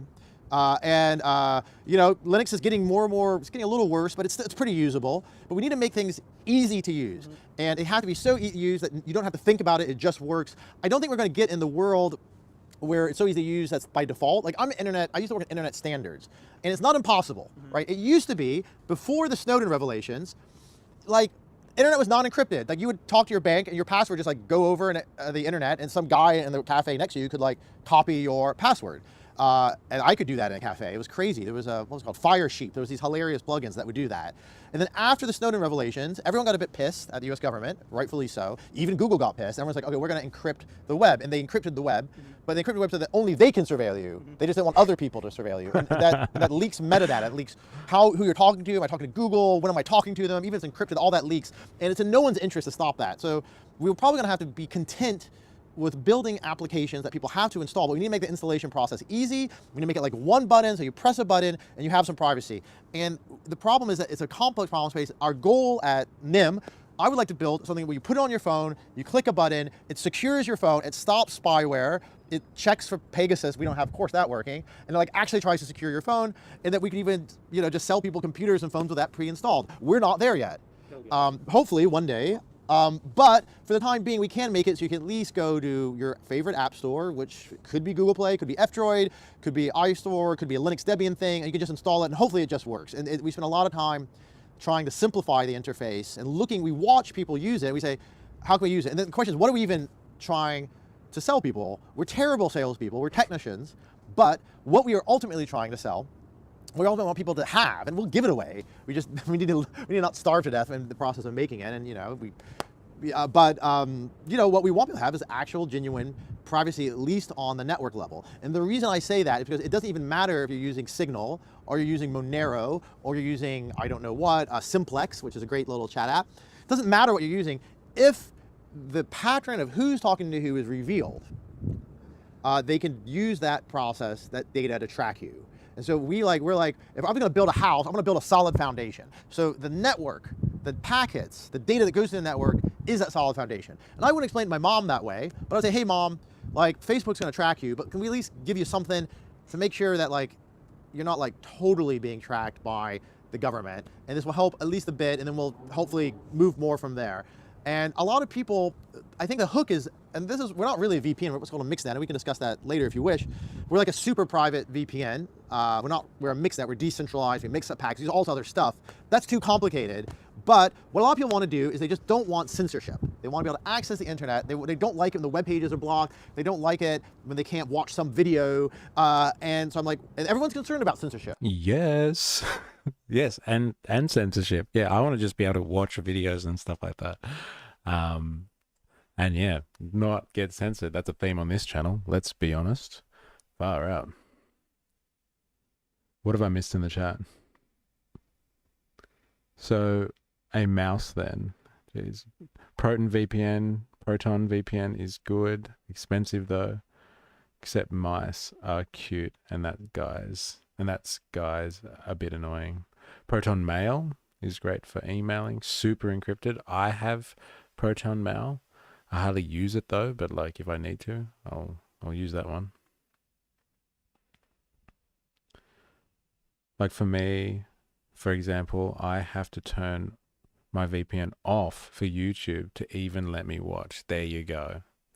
There you go. Hey, because Google wants to, pry in and see what you're up to. Won't let you with a VPN.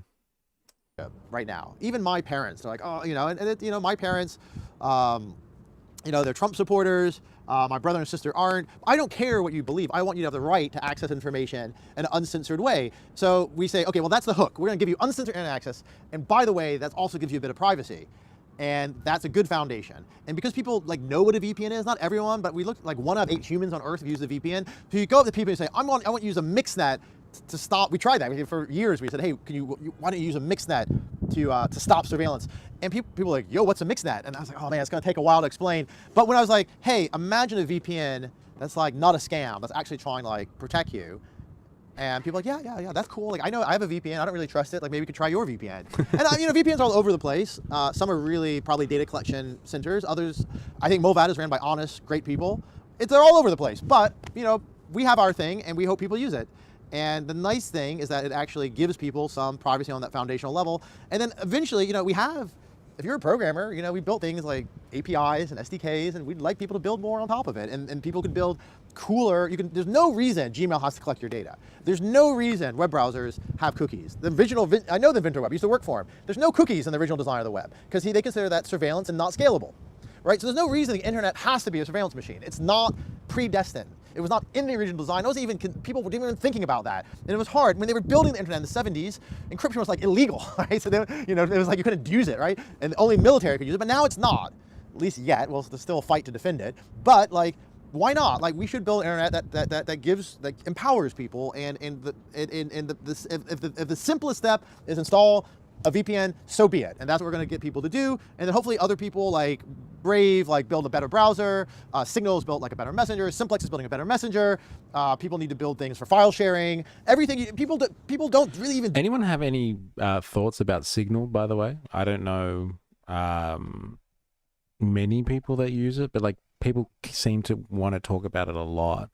It's secure and stuff like that. Obviously, So we've been saying nothing is secure, and like he was saying as well, like it just depends as well sometimes on the person that you're chatting with on the other end. Then they can still track you through other people and stuff. But I've heard Signal being used before, and like some people swear by it, and like he's mentioned it a couple of times now. So, and this guy seems to be, it's pretty savvy, eh? It's pretty across it. He's dropping stuff that and he's dropping it at a fast pace too. I can't even really keep up with all of the references he's making. But like, yeah, anyone use any encrypted chat message services that they would recommend? Let us know. Do that much, and they mostly chat and share images, and this can all be done anonymously. And it's just like, there's not enough people who understand the problems, but it's growing. There's not enough support. There's definitely not enough money. If some amount of Bitcoin goes this direction, that would be wonderful. And that's our goal. Like, that's our goal, and I think it's a totally solvable problem. It's solvable within our lifetimes. If we had several hundred programmers working on it, we could outmaneuver Google. Yeah, it's not, we built the VPN with like, whatever, 20, 30 people, right? A mixnet.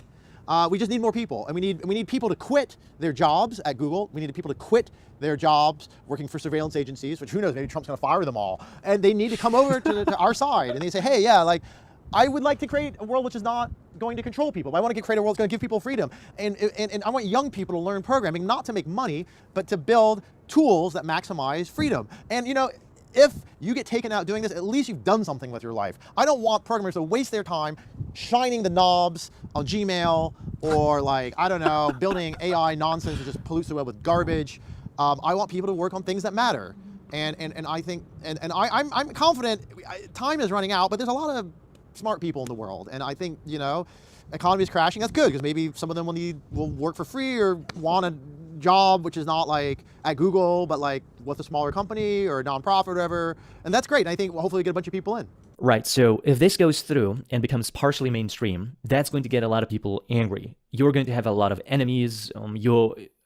Have you thought about the fact that you're probably going to crash the business model of Facebook, of Google, Microsoft? You're obviously going to crash the intelligence model of US, UK, all the other countries. Are you prepared to fight these enemies? Like, they're going to collude and coalesce to get you regulated out of existence, probably. They are going to use every horrible accusation to vilify you, to portray you as defenders of terrorists and other criminals. Yeah, I've been accused of already, not even building privacy tech, but just for something as banal as climate change activism.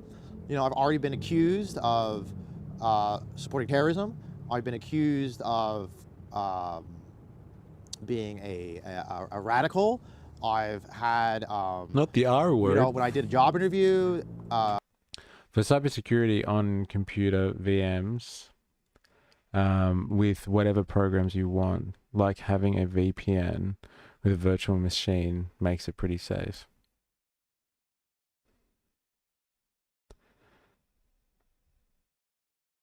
Interesting. But like anyone, do you have any chats that you like to use?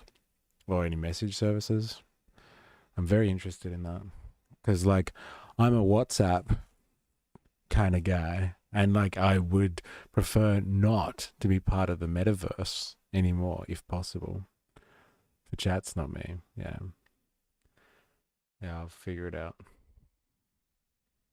Jericho, I use Signal. Have used Signal. It's great. Yeah, fair enough. Yeah, I don't know anyone that actually uses it. That's why I was wondering what people thought of it. And welcome to the stream, Jericho. Good to see you.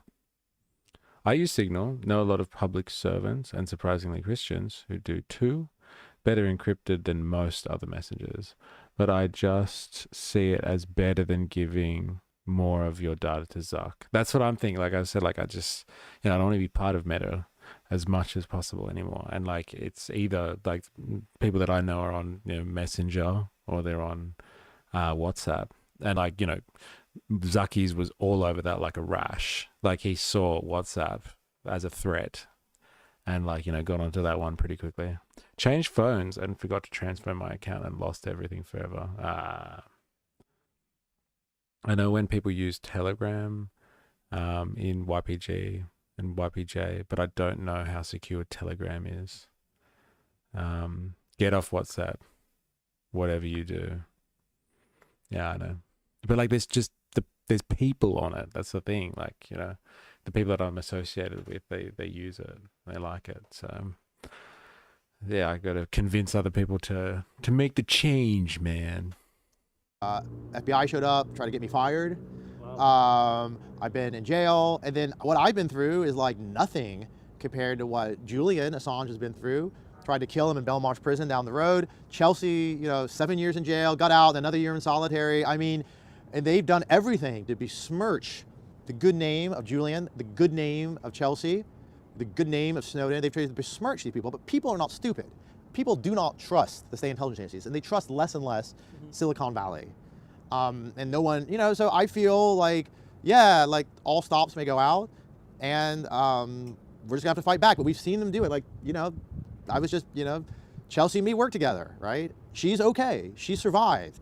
I know I can survive. If I don't survive, you know, fine, other people will carry on the cause. And, you know, I can't reveal anything here, but, you know, as a company, people say, why did you raise money? I'll tell you why we raised money, because it costs money to defend yourself. When I was a broke programmer, programming free software, working on web standards, the police screwed with me constantly, right? Every border, every time I travel.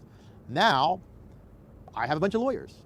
I'm suing everyone. I'm suing, you know, the police mess with me. I'm like, great, thanks for more evidence. And you know, and I'm gonna keep fighting back, and I keep fighting back because I think they want to make you think you're weak. They want to make you think you're alone, but you can fight back. And the problem is that most ordinary people don't have the financial resources to do so. But because I'm into Bitcoin, I had a few Bitcoin back in the day. I got it like a squad. Amir Taki, first person that introduced me to Bitcoin in 2012. You know, our company got funding. You know, we have resources. We're not infinite, and then we're not stupid. You know, we put our company in Switzerland, which has high privacy laws. You know, and you know, they're great people. They support privacy historically. If you look even at the history of Europe, when anarchists like Jean-Jacques Rousseau was kicked out of Paris and had to go to Geneva, get kicked out of Geneva, he ends up in Neuchâtel, right? So, you know, we go to the places that have historically defended our kind of people. And, you know, who knows what will happen in the future, but we are trying to build, you know, and we are very careful. You know, we have, you know, people are like, why do you have all this infrastructure? And we have a lot of infrastructure, and we have a lot of distributed infrastructure. So our goal is that even if you take me out, if you take the whole company out, because it's a decentralized network, a lot of people hate blockchain, but it's a reasonable thing to have a blockchain and a decentralized network, because you don't want a central authority running telling you where your VPN nodes are, telling you where your mixed nodes are, telling you like what servers connect. I want anyone to spin up a computer and turn on connect. And then just like Bitcoin, that can't be shut down very easily. So that if I get run over by a car, or something stupid, or, you know, put in Belmarsh prison or black bag, the network will continue. And people continue to build on it because it's free software. And that's a very powerful thing. And honestly, I think the most dangerous moments have already passed. Had we been hit really hard in the beginning, it would be very easy to take us out. And now it's like, yeah, it would hurt. But I think that if I mysteriously fell off a roof, company would go on, it'd be fine. And if the company failed and like filming this on a rooftop as well. Crazy. I was wondering where he was going with this. That's in a conflict scenario, though, to release info to the press, but I'm not sure if it's privacy. They use Telegram, but I'm not sure if it's for privacy. They use Telegram. there was no money, the community would keep using and building on it. And it was that first year or two that you're actually in the most danger. And luckily, you know, we got through that. So blockchain is how all this is going to be funded?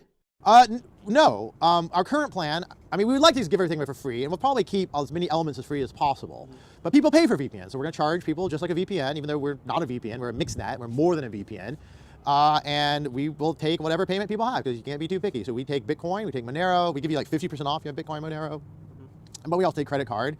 But when you pay with a credit card, rather than like, we don't want to know what you're doing, you get a little, what's called like an access code back, a zero knowledge proof, and use that to kind of log in, so we don't know when you logged in. But we're trying to build effectively a sustainable business model. And people, we got attacked a lot for that. Funnily enough, Chelsea was one of the few people I was even nervous about. Chelsea actually supports. She said, yeah, like, and Julian supported. And the reason is because up until blockchain technologies existed, in particular Bitcoin, all cryptography was basically funded by the US and a few nonprofits that were mostly the US State Department behind them. And that's just true. I thought it wasn't the worst thing. I was like, look, you gotta take the money wherever it's at, because it's better, it's more important to build technology than like virtue signal. However, it is dangerous to be dependent on any government, particularly a government as malicious as the United States, for funding. to build freedom enhancing tools. They will try to use it for their own political purposes, and they will cut you at a moment's notice. And that's actually already what's happening. So, you know, a lot Let's just take a moment to recognize that. Like, this is another source where we're hearing this from. It's like the deep state will fund, you know, Silicon Valley types or programmers, developers through non-for-profit organizations or something like that. So like indirectly they will fund these organizations to build, you know, freedom software, and like things that can be done for open source purposes, software that can be used by like different organizations, different people, different groups for different purposes. But then if they feed this, they're drip feeding this organization through various funding sources, when they're ready, they will cut it off and they take the technology and they do what they want. So like this idea again that, like, you know, Silicon Valley and the history of like the tech bros and the tech giants that like are preying on the world, and like, you know, just scraping everyone for information and data and mediating all transactions across the planet. Like the fantasy that these guys did this in their parents' garages somewhere in, you know, in Silicon Valley. Like, it's just absolute nonsense. It's absolute nonsense that these guys, worked out of their parents' garages and, you know, developed what we have today, you know, like Amazon or Microsoft even. They've had that story too. Like, these guys were being funded directly and indirectly by the state for its own purposes, and they were developing technology that was kind of, you know, being produced because, you know, the state wanted a hand in it. They wanted to have access to this technology. Okay, it served two purposes at once, and these people were able to get stuff. But he's made a good point, you know, okay, fine, it comes potentially from the state or something like that, but once the technology is built, then we can use it. Like, it's better than not having the technology. And I think there's a level of truth to that. Like, that's very much aligns with my revolutionary authority and philosophy and what I've said about things like the network state. Like, you know, let Balaji, Srinivasan, and Peter Thiel and Sam Altman build Prospera and Praxis and like all these network state cities. Let them build this infrastructure, and, you know, we know where to go when the revolution happens, and we know where to have a communal barbecue. Like, you know, it's like that's the force of capital. And so like what he's picking up on here is a good sentiment. Like, don't negate the force of capital under capitalism. It is the driving force that allows, like, look at all of the buildings in the background behind this guy right here. Like, some of them may have been, no, all of those buildings out there are a product of capital. Capital built everything in that grand landscape that you see behind him. Capital was the force that put all of that into motion. Someone had an idea that they were going to make more money than they were started with, and every brick, every chimney, every piece of glass that you see out there was put into motion because of capitalism. And so, like, you know, if he's getting funding from somewhere and somebody's ready to pour capital into something to put into motion for this technology to be built, then the cat is out of the bag. Now, obviously it can be used for nefarious purposes, but like if it gets him closer to his, you know, anarchist dream state where you could decentralize this technology and like allow a level of anonymity that would render the tech bros obsolete, and it gets us a step closer to that. And hey, don't underestimate capital. There we go. Don't underestimate the force. And I mean capital in the abstract. I don't mean capitalist. I don't mean capitalism. I do mean like capital, as in like a force in a capitalist system. It is something that has momentum, and it is, when directed, incredibly productive. And it allows people like him to exist. Unfortunately, this is the society he exists in, where he can't just do this and do it anyway. Like he said, he needs to eat, and he needs to pay armies of lawyers to protect him against, you know, border police and stuff like that. But like that's just the harsh reality of the world that he's living in. So like, you know, I gotta I gotta empathize with him there. I really do. And like agree that, like, if this is where the money's coming from, then, it's unfortunate, but let's take it where we can and do what we can with it, with the time that we do have before he, like he said, he's on top of a building. And like something might happen to him one day. A lot of people critiqued us. I said, look, blockchain technology makes sense because the whole network could be decentralized. I don't want a centralized VPN. I want something more decentralized so that if I want to keep running without any humans involved, worst case. Second, in order to build this, we need funding. And to get that funding, the only people, you go to traditional Silicon Valley people and you'd be like, hey, I want to build a privacy network. And they're like, oh, really? Here's your business plan. And no one's going to use it. Why don't you just build like another surveillance device or like an Uber for cats or something ridiculous? Like, we had no luck with traditional Silicon Valley people. And then the blockchain folks showed up and Bitcoin showed up. And then people were much more receptive. And I think a lot of it's because a lot of people, to be very frank, they support privacy tech for personal reasons, and they were much easier to talk to, and they supported us. And they realize, you have a really weird, how were we funded? We were funded by Chinese libertarians, right? Those exist? Yeah. Oh yeah, there's a lot. Push comes to shove, normal Chinese people just want to make some money, and the reason they like Bitcoin is because the CP can shut their bank account down at any moment. It was quite a reality. We got funded by Europeans who, of course, because of the history of surveillance, particularly due to Chinese libertarians. How good's that? I wonder how he feels as an anarchist on that one. But whatever. Chinese libertarians. I wonder how different they are to American libertarians. A little bit less idealistic, a little bit more practical, potentially. To communism, Stalinism in particular, and the history of, so they were concerned. Americans tend to be concerned about the NSA. People are like, oh, we need some. The European Union even gave us a bit of money because they're like, oh, we want to build something better than the NSA. And we're like, fine, we'll take money from anybody as long as there's no strings attached. And the way you make sure there's no strings attached is you give them no equity, you give them no control, and you make everything free software. Okay, so talk a bit more about the MixNet. We don't have to go too much into details. We can defer to the conference, to the launch event. But you're free to talk even more if you want to.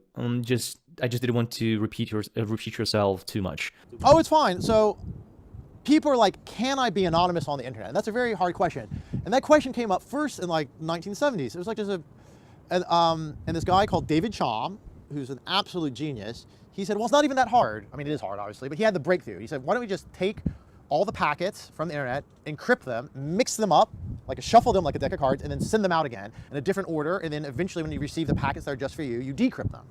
That was, it's in his PhD thesis from the 80s.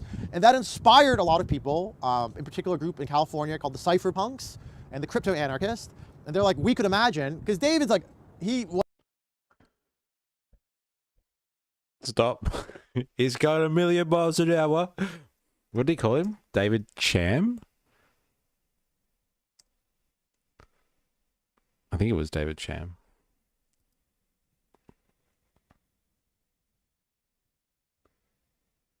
That's done on dark web markets. What, the mixing up? David Cham. Yeah.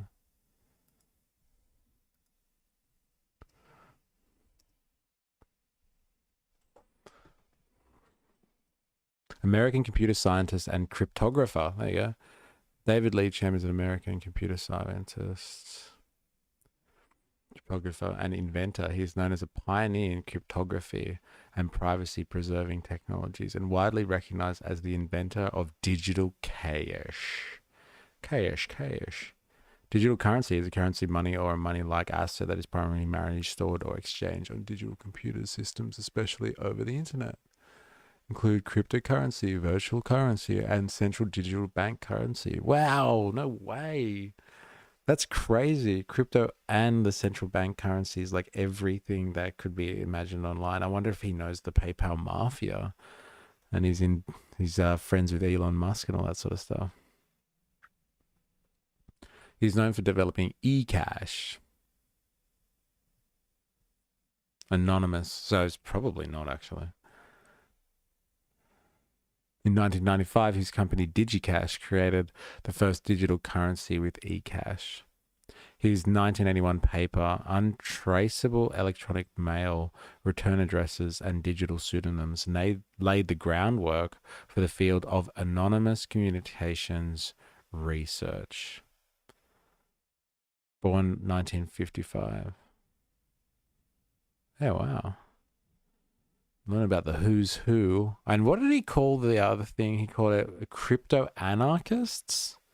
He must be a crypto anarchist, this guy. Yeah, old Harry.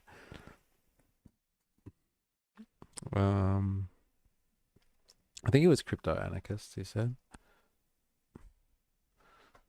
Crypto anarchist, crypto anarchy, crypto anarchism, cyber anarchy.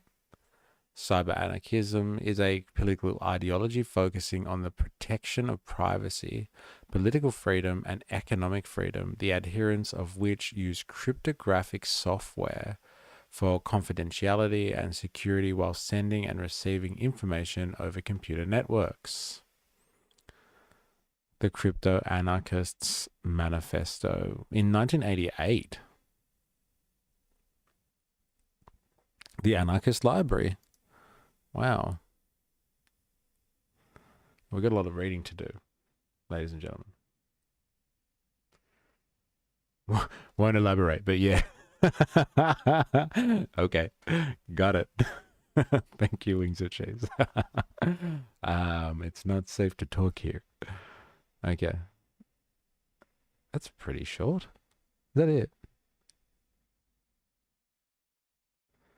A spectre is haunting the modern world. The spectre of crypto anarchy. Computer technology is on the verge of providing the ability for individuals and groups to communicate and interact with each other in a totally anonymous character. Wow. This is what they were predicting in 88. It's unfortunate that it didn't come about, hey? Thanks to good old capitalist interests, hey? Before I ask Google, this conversation is censored.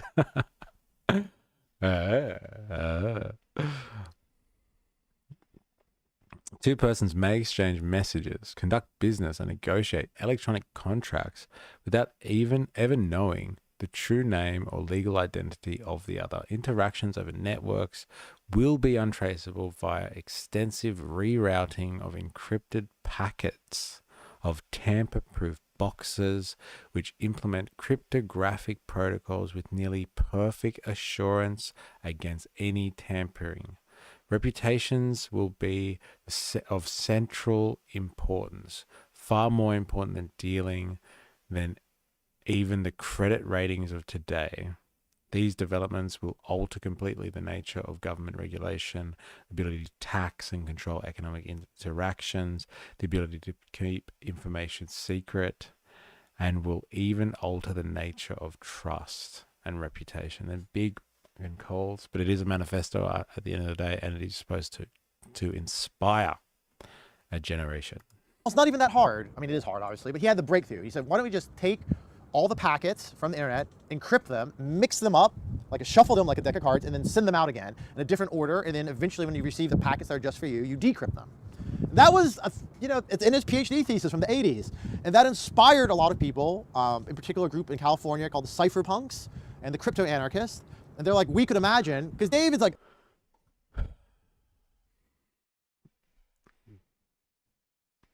they spelled cipher like that, right? So cypherpunks.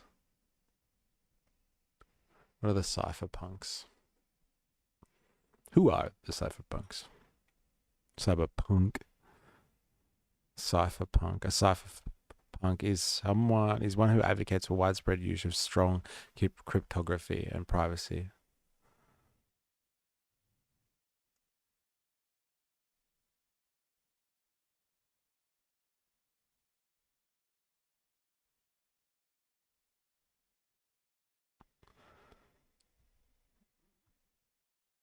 As a means of effecting social change and political change. A cypherpunk movement originated in the 1980s and gained traction with the establishment of Cypherpunk's electronic mail list in 1992. What, 1992? What's that? That's 33 years ago? Is that right? That's crazy. Where informal groups of activists, technologists, and cryptographers discuss strategies to enhance individual privacy. It's all about privacy and state or corporate surveillance. Like, it really speaks a lot. Like, these original, users of the space were concerned about their privacy. It's so like privacy and surveillance are in this dialectical relationship in the digital world. That seems to be the way it goes. If you're going to be using sophisticated telecommunications technology, where every interaction you have with smart tech or just tech generally is traceable, then the key concern you have is this interplay between surveillance and privacy. And it seems to be these individuals who want decentralized and free use of this type of technology seem to be all about how to frame the world where you can do this all privately. You can use technology in a private way. And it seems to be that it's the corporate sector and the state. And like, can we just use the real code word for the coming together of the state and the corporate sector? It starts with an F. It's called fascism. So when like the state and the corporate sector get together and like they use this technology for their own purposes, it's referred to as surveillance.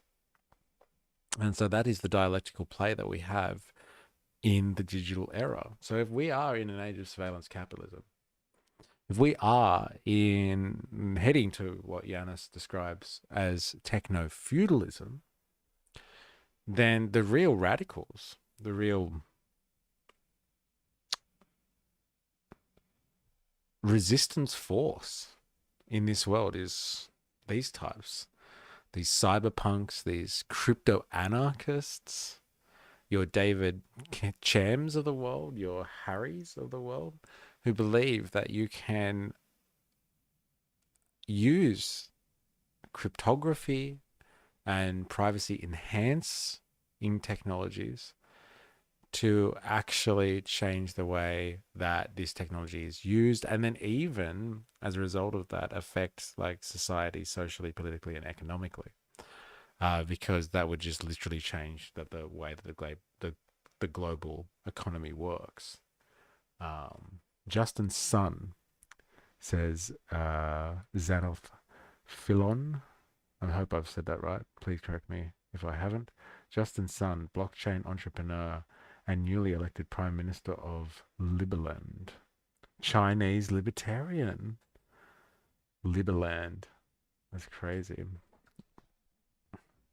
A Chinese libertarian. This is a new concept for me, can I just say? Justin Sun.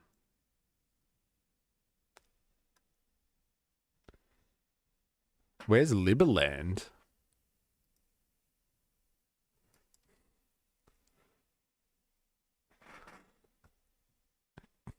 Cryptocurrency entrepreneur.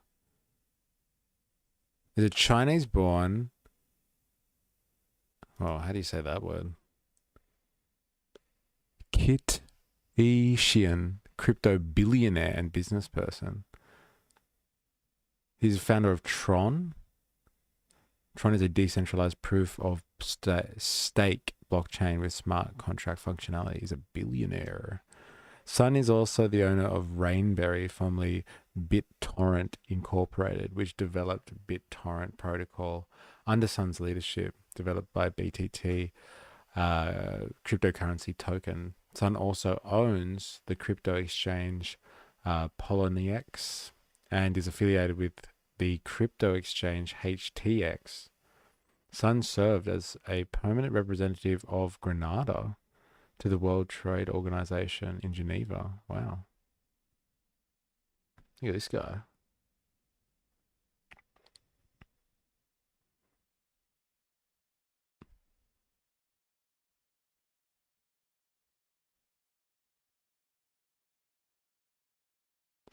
He announced that he had previously bid $28 million to be the first paying passenger of Blue Origin's first crewed mission to space on the New Shepard.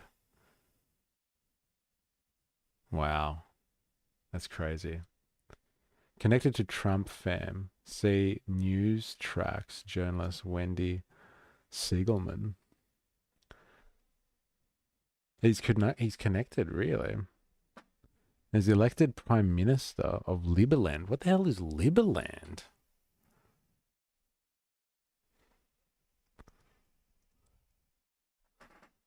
Liberland, also known as the Free Republic of Liberland, is a micronation promoted by Czech right libertarian politician and activist Vít Jedvedika, who began claiming in 2015 an uninhabited stretch of floodplain on the Croatian bank of the Danube to be the territory of a new independent currently. Not recognized by any country, it has become an example of a micronation, Liberland. Wow.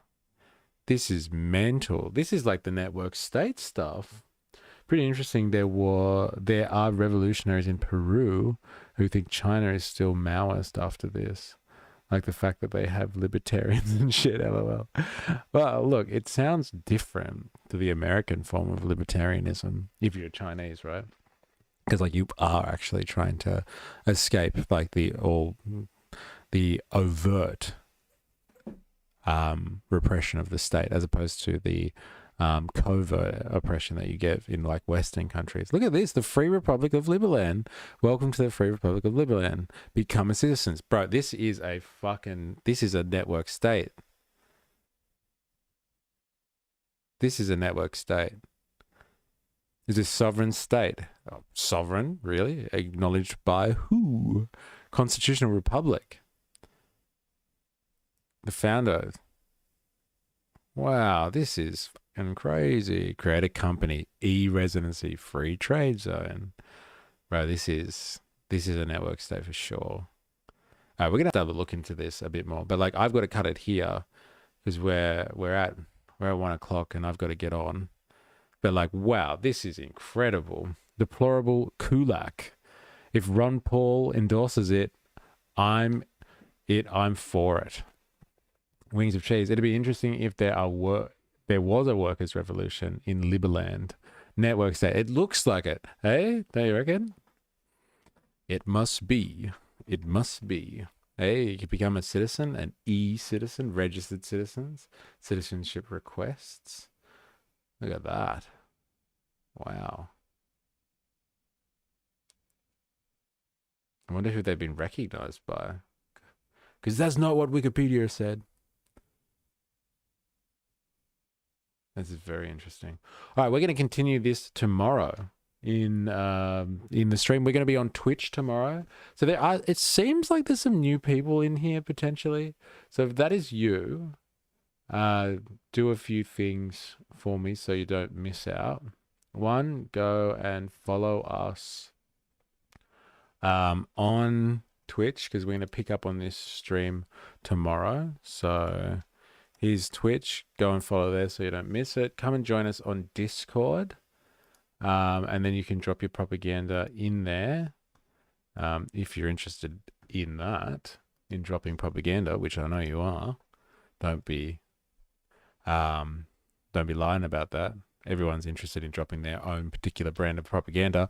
But if you are a bot from Massive Blue and you're trying to oust some revolutionaries, go fuck yourself, and we'll rat you out immediately. Nathan says, good stream, bro. I saw some of your videos but first stream. Yes, I thought so. Thank you for joining. And I'm glad you've contributed a bit, even though you were mowing the lawn and you found some time for that. I appreciate that. It's good to have you on a stream. Deplorable Kulak says, I only do YouTube, but if you come back, I will be here. I only do propaganda, as do we all.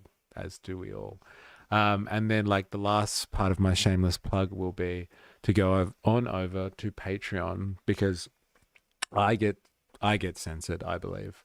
and I get restricted by algorithms all over the place. So if you actually want to get notifications, go become a member for free on Patreon. And that's when I put streams up and content, etc., etc. I put it there, and you can actually get notifications because that's how Patreon works. So yeah, go over and do that, and come and join us on Twitch tomorrow. Same time, we'll start 11 o'clock AEST, so Australian Eastern Standard Time, and we're going to pick up on this, and we're going to do some more deep diving into all of this stuff. This has been very, very interesting, I must say. Harry, what's his last name? Harry Halpin, is it? Harry Halpin. He's one interesting character as well, and written some philosophy, like the philosophical backdrop for the anonymous movement. This guy is he's in the know.